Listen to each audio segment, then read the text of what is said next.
In today's video, I'm going to show you how to set up a composite material.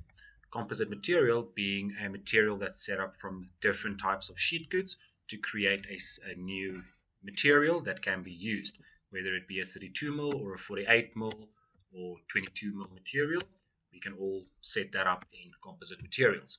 Setting up a composite material, I'm just going to create a new one here in the composite materials folder. Go ahead and say new. Make sure you select your type as composite, and then we can just go and rename it. I'm just going to call it composite 1, and then I'm going to go ahead and say finish. Most of the settings will be the same as a standard material. Only difference is for a composite I cannot change its sizes. These sizes will come from the materials that I assign to it. Other than that, all the other settings will be the same as standard sheet goods. Also, under a composite here, I can go and say it's pre-assembled or not pre-assembled. Pre-assembled means it's assembled before it gets sent through to manufacturing.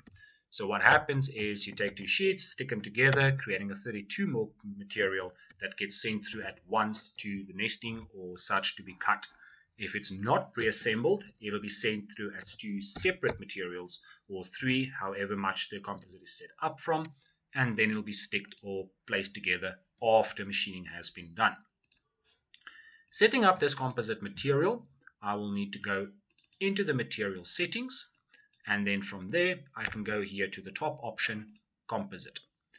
In composite, I can now go and select materials out of my library that I can build this composite out of. For this one, I'm going to create a 21mm composite.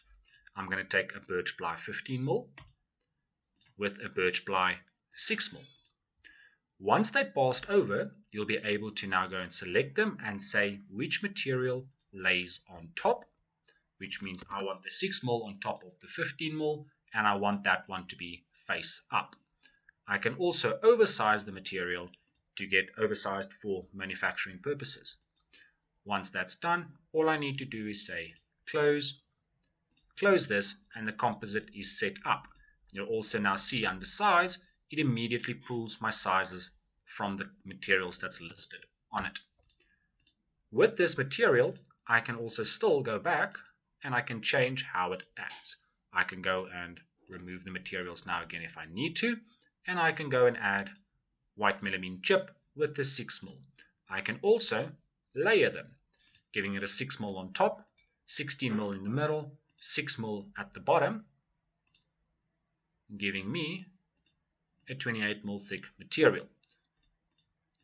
With this material now, I can go and use as any other type of sheet good. I can apply it in my material schedules, I can manufacture on it, and I can do with it whatever I need to.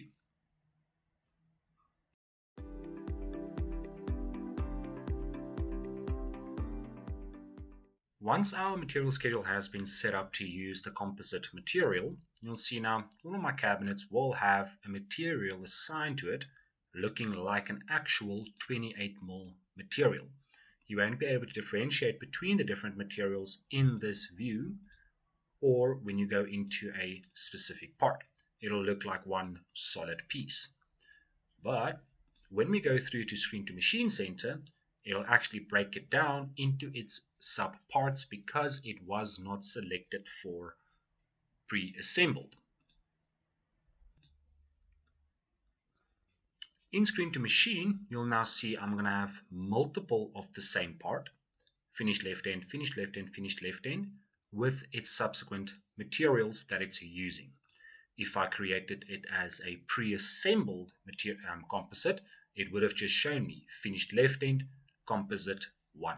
But because it's not set to pre-assembled, it'll break it down all into its sub parts.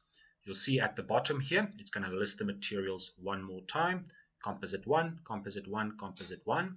That's just to show that it is going to be CNC'd like that. You'll read the output part to CNC, but for this, it's optimized part for nesting, why it's going to be separate parts. And that's it for our video for today.